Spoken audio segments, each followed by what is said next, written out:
Hello, Namaskar, Sat Sri Akal and Salam to everyone. Welcome to Captain Classes. If you haven't subscribed to the channel, please subscribe to Captain Classes because I'll be putting more videos about the radio theory, RTR and other topics of aviation. So stay tuned.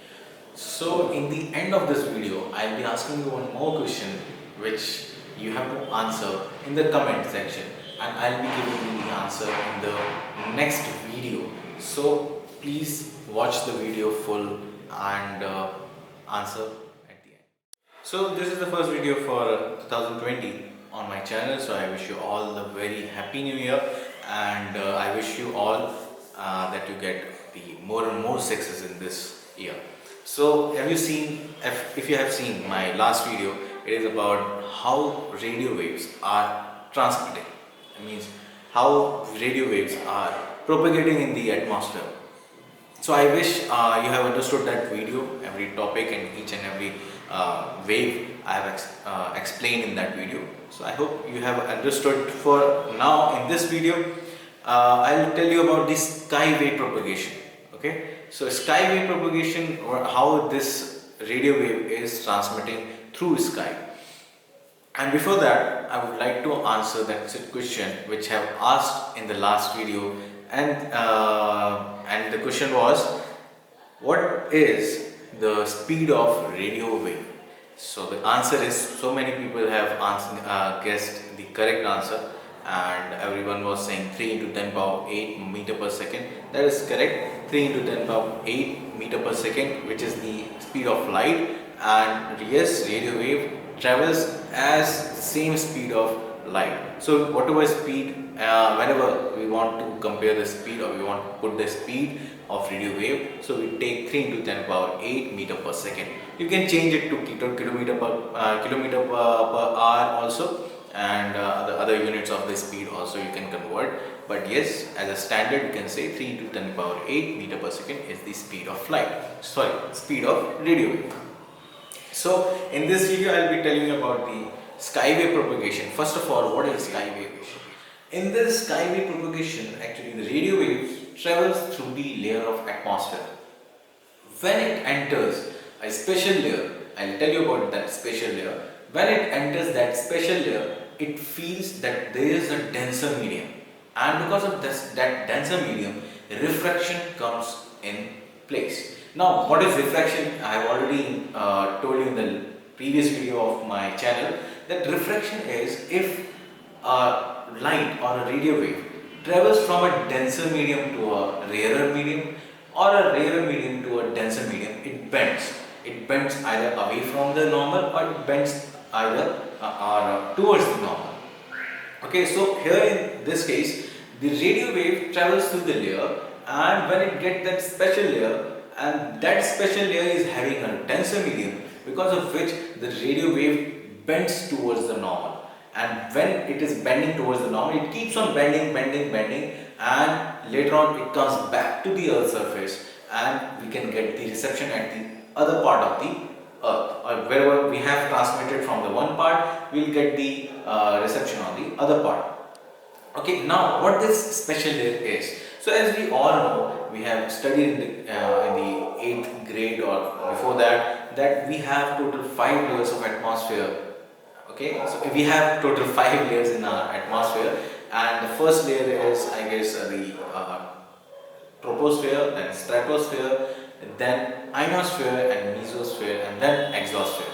So this ionosphere is having the special character, or you can say special characteristics, in which it is having ions, and because of this ions, the radio wave or light feels that there is a denser medium compared to the other layers. So when they feel a denser medium, they starts bending towards the normal, and at the end they comes back to the earth's surface. So now I'll start from the very beginning, that how everything is defined. So one by one I'll give the definition of the everything, and you'll get the understanding of what exactly it is. So first of all, I'll start. Suppose for example I am taking 5 megahertz of frequency, and I am transmitting from this transmitter. Okay, So I am transmitting from this transmitter. I just started with the perpendicular, or you can say the normal from the transmitter. I got no reply. Then I decreased the angle, and again I got no reply. Or you can say I got no reception on the reception end. Then again I increased or decreased the angle, wave angle. Again I decreased. Again I decreased, and at this point I got the reception.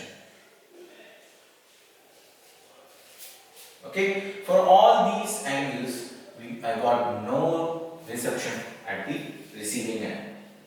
So these all angles are not important for me if I am using 5 megahertz of frequency.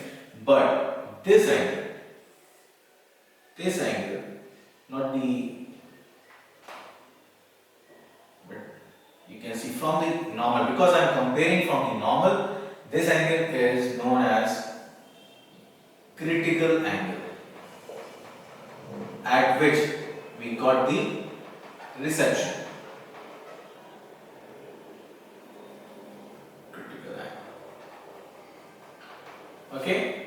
Now this critical angle. Now, if I am increasing, that means that at this, after this angle, you can get the reception. Means if you are making this much angle theta, more than theta if you are making, then you will get the reception. But if the less than theta if you are making with the normal, that means you are not going to get any reception at the receiving end. Okay, so now I got the reception at the receiving end. I got the reception. Now the distance between these 2 points is known as skip distance.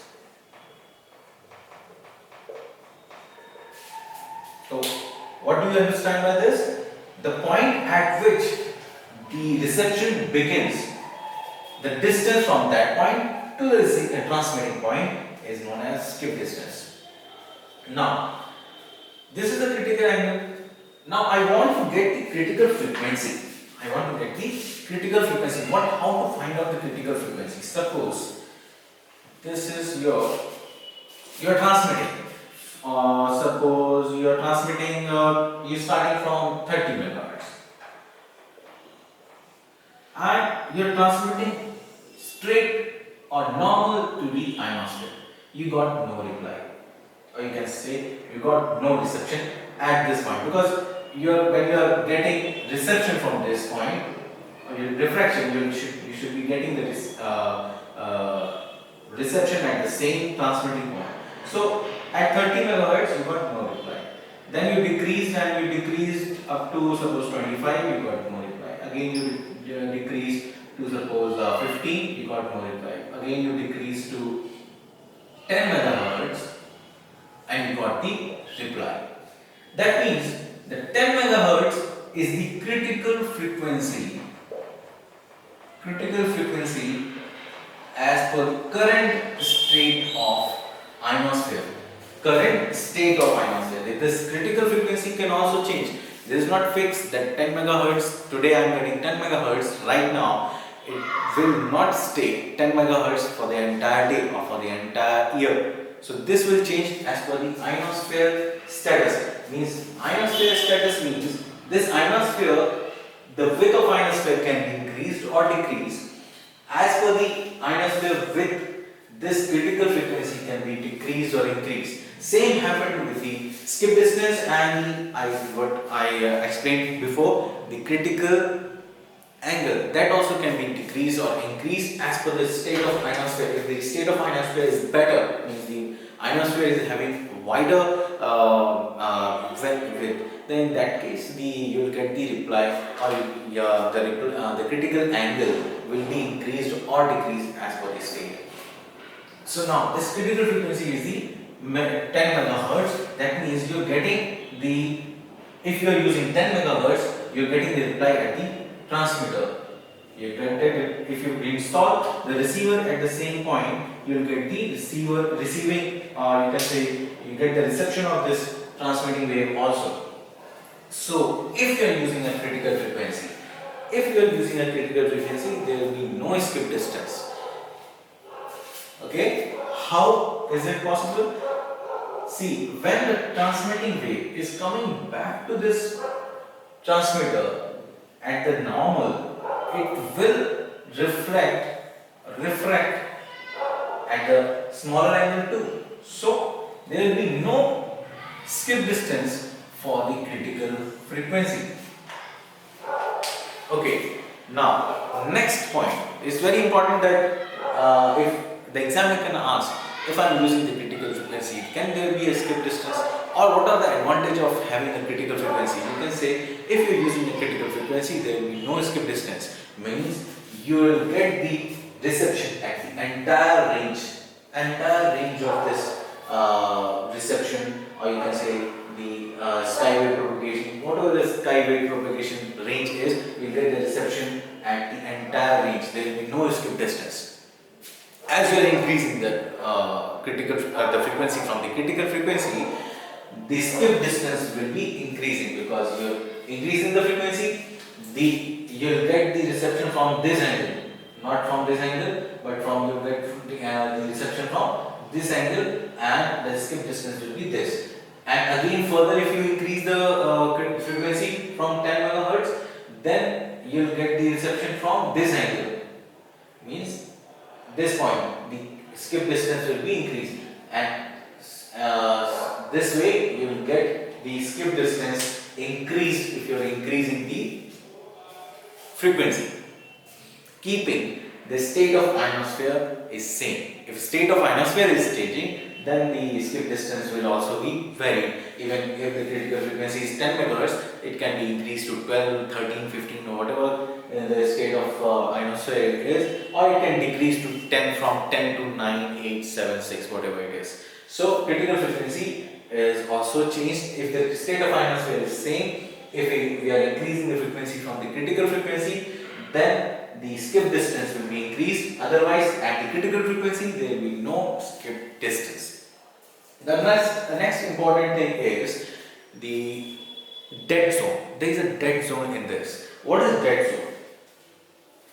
Suppose I am using 10 megahertz, not 10 megahertz, because 10 megahertz is the critical frequency. So I am using, suppose, 15 megahertz. Okay, and this 15 megahertz is receiving at this point. The skip distance is this. Now 15 megahertz, it's not possible that this frequency will only travel in skywave, or as a skywave only it will travel. It will travel as a ground wave also. So it will travel at a ground wave, but the frequency is too high that it will not reach, or it will not travel for longer distance. At a short distance only it will be vanished. So this, up to this point, you will get the reception of this 15 megahertz, and from this point you are already getting the reception. So distance between this to this is known as dead zone, because you are not getting any reply for this 15 megahertz frequency. So this is your dead zone. Dead zone is it starts from the where the ground wave eliminates, or you can say ground wave ends and skywave begins. So this distance, a distance between these 2 points, is known as dead zone. Now, the next definition is backscattering. What is backscatter? So backscatter is when the skywave propagating and I am getting the reply at this point, some of the radio waves are scattered back. Actually, they are scattered all over the area, but some are also getting scattered towards this region, which is coming in skip distance, or you can say dead zone. So for some distance, you will get the reply of 15 megahertz, or whatever the frequency is. You will get the reply at this point. So this is known as backscattering.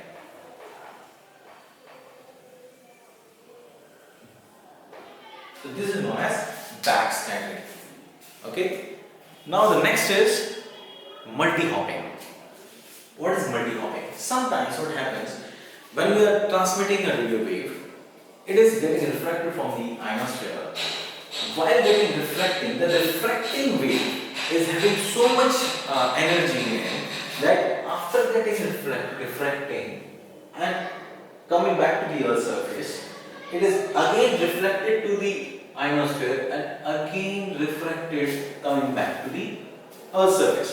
So thereby giving longer ranges. Instead of giving, suppose this is multi-hopped, then what happens, it gives the longer range compared to the normal thing, means normal transmission of radio wave. So now this is known as multi-hopping. Okay, this is multi-hopping.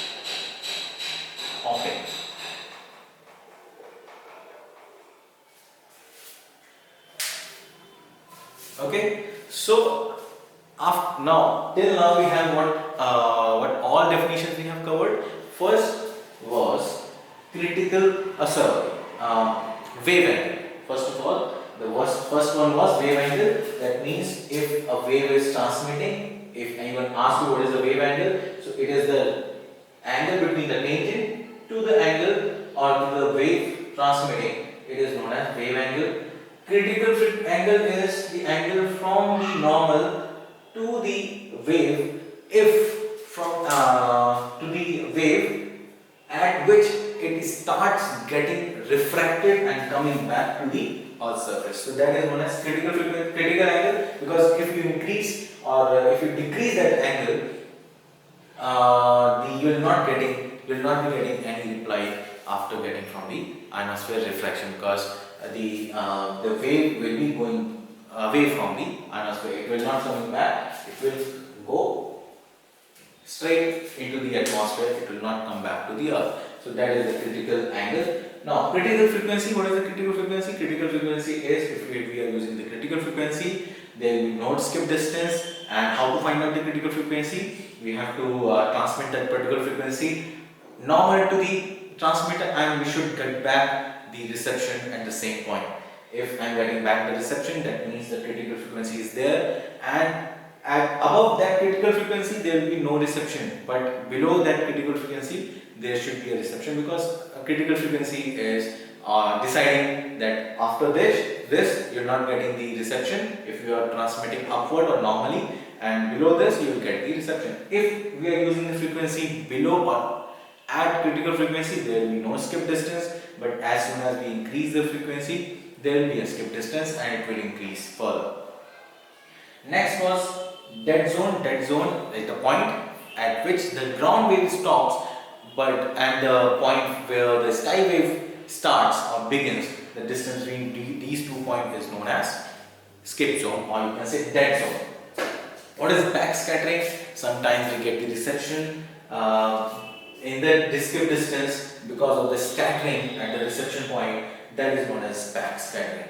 So I hope each and every topic explained in this video is understood. I know this board is right now looking a little messy, but I tried to explain in a single shot so that you will get the better understanding of what exactly these all things are. So now you can say that skywave propagation is not that simple. We have multi definitions in this. Normally anyone can ask you what is skywave propagation. You can explain this is the skywave propagation, how it is working. It is working like this, and on which frequency it happens. It happens on natural frequency and upper band of MF.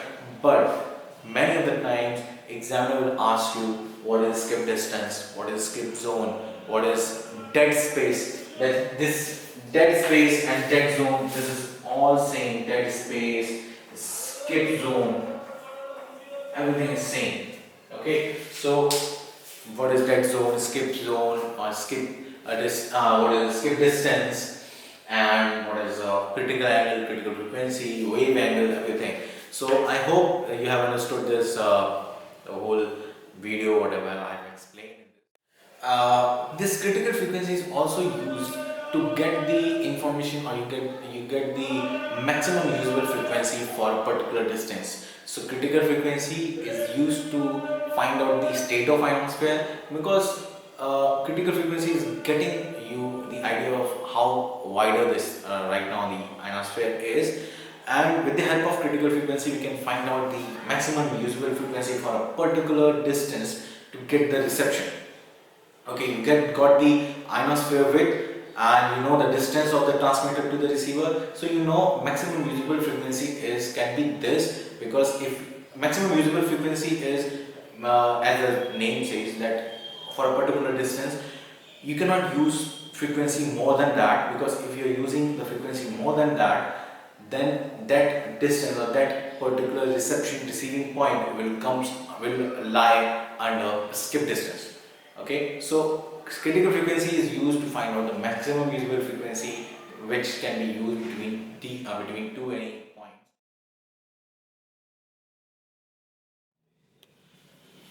So now the question time for this particular video. So as you know that I have already told you that there is a critical frequency and the automatic maximum usable frequency, and with the help of critical frequency you can find out the maximum usable frequency. So I want to know the relationship between critical frequency and maximum usable frequency. So for this video you have a question that what is the relationship between a critical frequency and a maximum usable frequency. So you have to find it out, and I will give you the answer in the next video, and you can comment down your answers in the comment section, and I'll be replying you if you have the correct answer. So thank you so much for watching this video. I hope everything is explained by me and in a well manner. I hope, yes, I admit that the board is looking little messy after explaining so many things, but I think this will give you a clear idea of what exactly the skywave propagation is and what all the definitions says, what all definitions actually is. So anyways, I hope you all understood the video, understood the topic, and thank you so much for watching this. And I hope if you have not subscribed, please subscribe this channel, and please share this channel to maximum people you know. And thank you so much. Good day.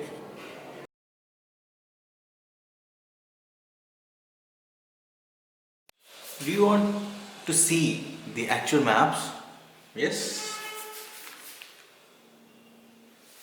No. This is not a single page.